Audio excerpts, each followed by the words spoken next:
So today we're gonna talk about multiplayer meta and what really goes on in this game. And something that you really need to know and understand from the beginning is that, of course, mods and a lot of things can affect the meta and how you play your in-house rules.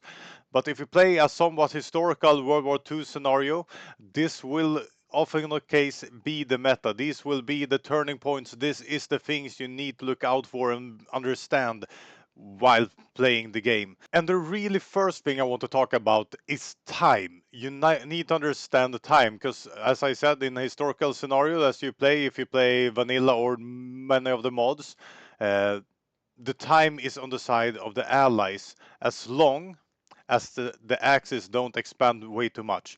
Because the allies has a better industrial capacity, but in the beginning they are locked down in bad economy decisions and so forth.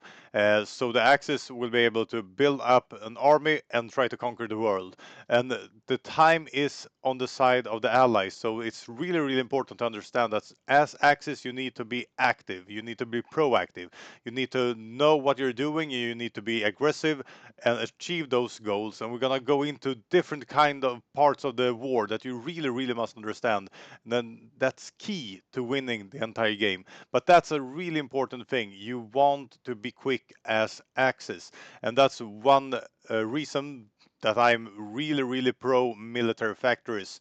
Because if you have a strong army in 39, you have that ability to really punch through, conquer Europe in a quick succession, and then start rolling out in Africa and other places of the world and be as strong as possible when Barbarossa starts, so you really can kill your enemy. And as allies, you need to be prepared for this. You need to know that the Axis, a well-played Axis, wants to be quick about it. So you can't build civilian factories until 41 and hope for the best, and you will be dead with a well-played Axis. So that's one of the key parts I wanted to start out with. Uh, but before we continue, I just want to say that we release a new guide every Monday. If you're a Patreon supporter, you also get an extra guide every other Tuesday, Thursday even.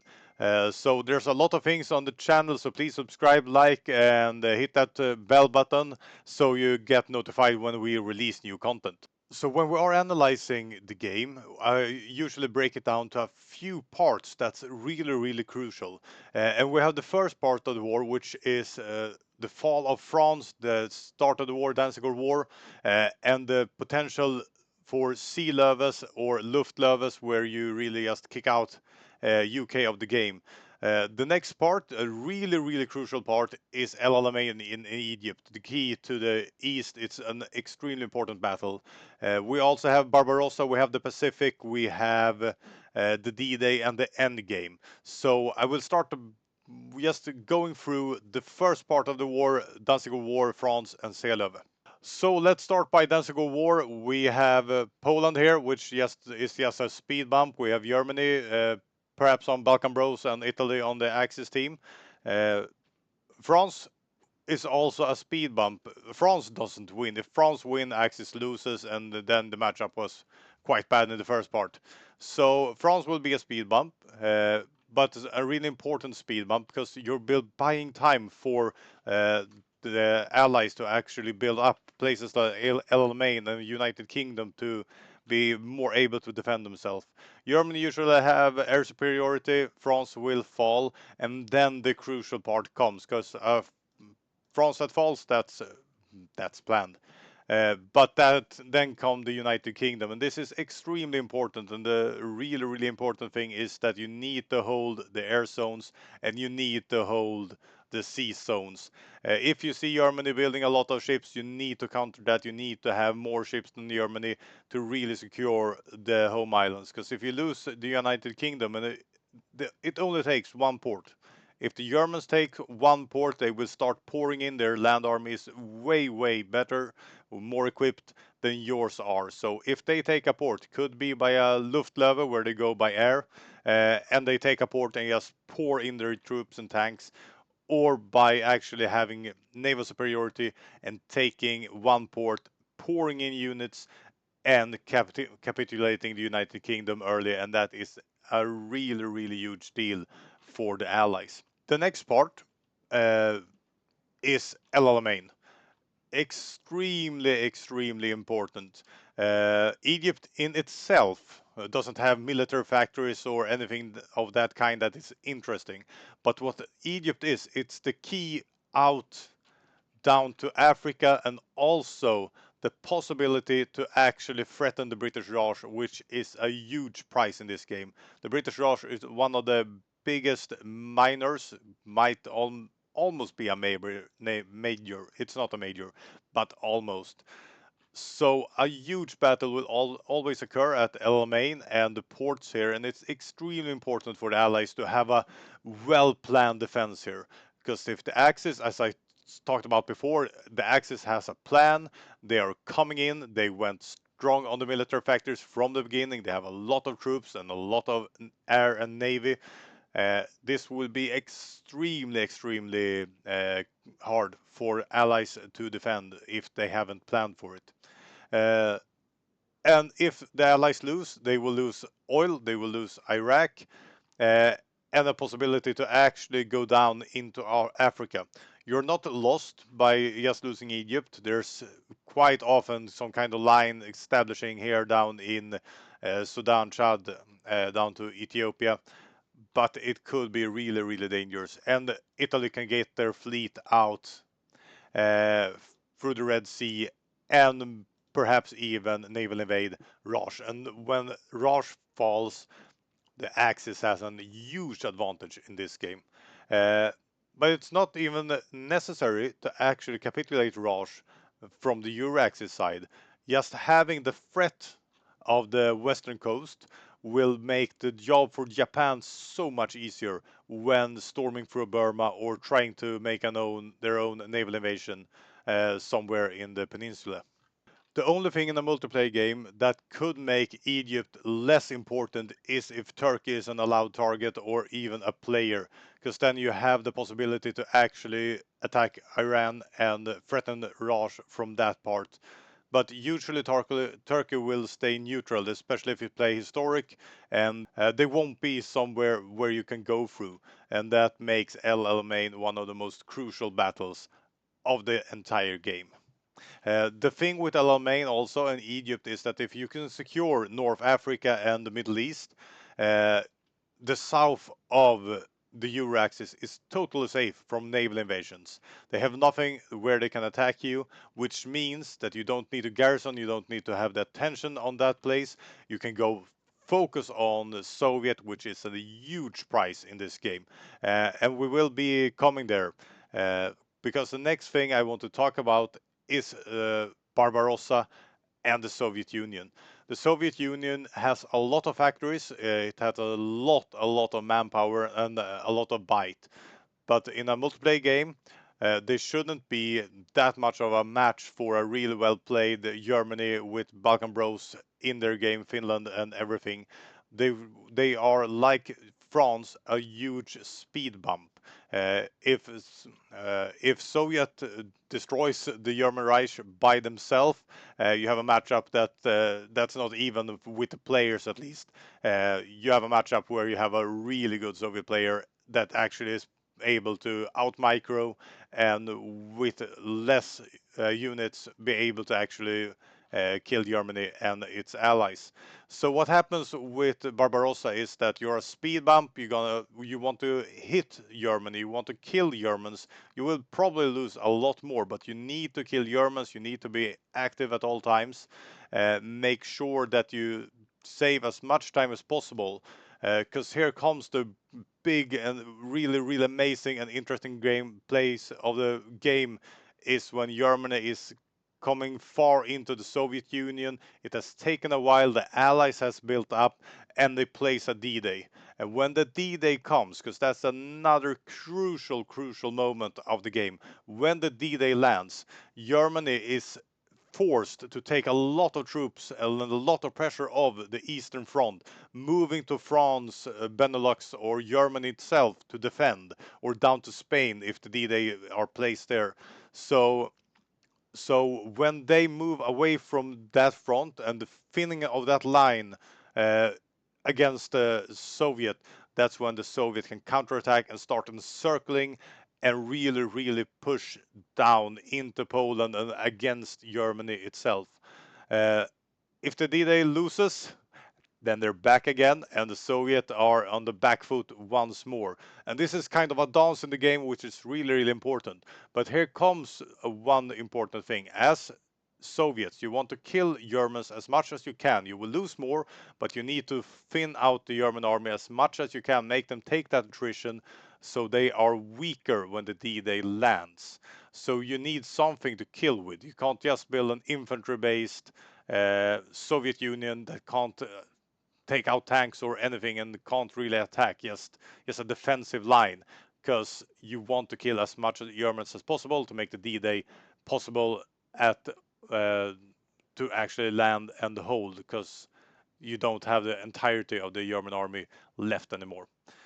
So as as Germany, what you want to do with during Barb is being really, really strong, really, really punch through, kill as many units as possible, and actually capitulate the Soviet Union in as short manner as possible.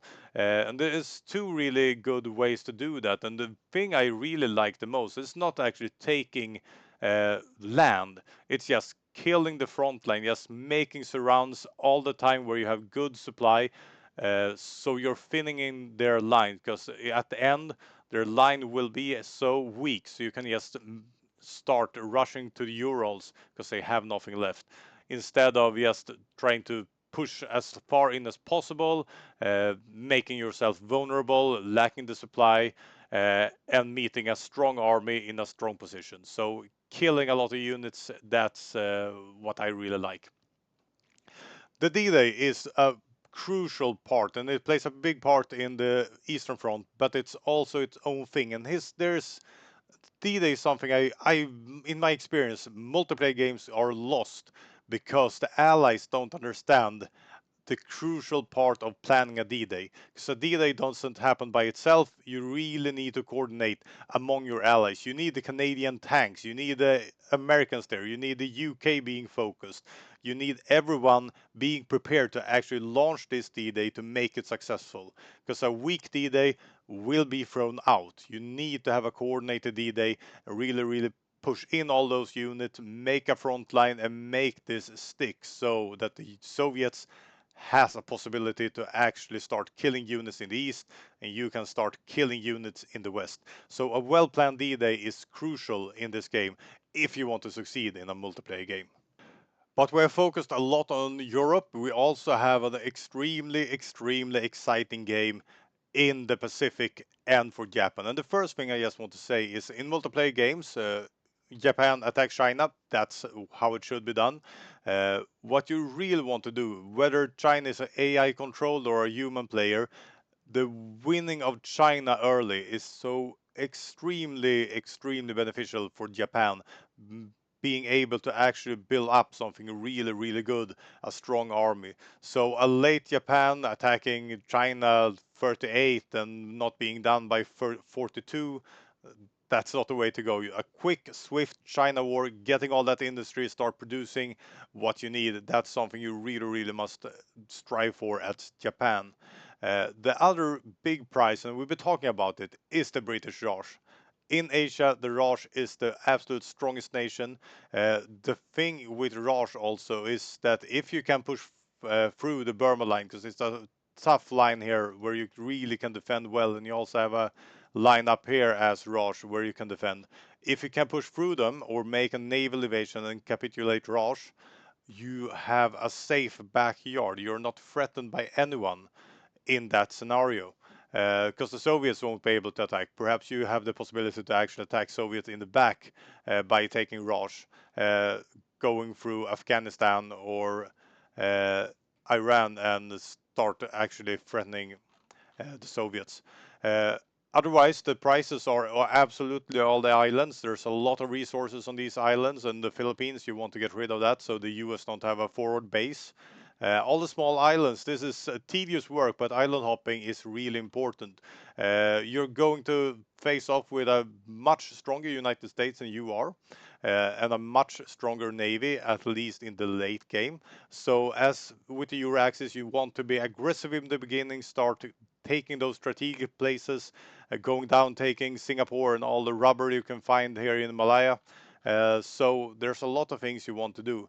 If it's possible, and it usually is if you're a really good player or at least a good player and have fought it through, it's actually also threatening Australia, because Australia is quite weak in most mods, even if they're buffed way above their perhaps historical impact. Taking Australia makes the life of the US really that much worse. And as US, you need to be prepared and you need to have understood the economy. Uh, it's the economy that makes the United States the greatest nation to play in this game late game. But they're quite weak usually when the war starts in the Pacific. So you need to be prepared to defend as much as possible, build up, and then have a plan to strike hard at the Japanese. And so we're talking about these crucial parts of the game, and at the end game, it usually comes down to a few different things. One of the things is, has the Soviet Union fallen or not? If the Soviet Union has fallen, the Axis has a great advantage and are usually in the lead in the most metrics.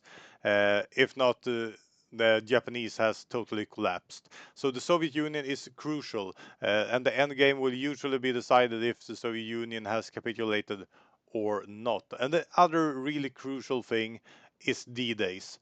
In the late game, it's a race against time, usually for the Soviet Union, and for a successful D-Day to land, take hold, and actually threaten the Euro-Axis. Uh, and the main thing for the Japanese is trying to take out the British Raj, the great prize in the East, and hold against the United States. Because a late game United States could almost single-handedly, usually in the most mods, actually threaten the Japanese mainland, because they will pump up much more chips, much more of everything, and perhaps be able to starve the Japanese from resources by subraiding them down to pieces.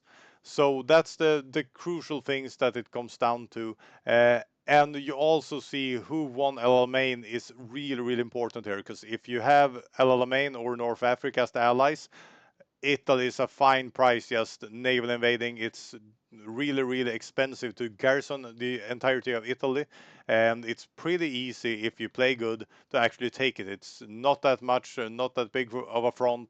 Do you have good units, you might be able to take it. So if you own North Africa, that's a huge advantage for the allies. If the Axis have it, there can be no invasions in the back. Uh, so yeah, that's pretty much it. Just a quick summary on the important pieces and battles in multiplayer in Hearts of Iron 4. And as you see, it's mostly historical, and I love this about this game, that the crucial things in game was also the crucial things that happened in history. And of course, there's a lot of other things we can talk about. We have the naval battles in the Atlantic. We have Gibraltar, which is really important, making Italy being able to actually sail out their fleet and perhaps help in a naval invasion of the United Kingdom. Uh, yeah. Of course, we can talk about meta all day. I wanted to make it kind of quick so everyone can just take a few moments and really understand what is the key things I need to understand playing this game multiplayer. Where do I need to look? What do I need to prepare for so I can go forward? With that said, please like, subscribe, write a comment if you're interested in even more things. As I said, we have a Patreon description, Patreon link in the description, and I hope you tune in next Monday for the next guide. And with that said, see you guys later.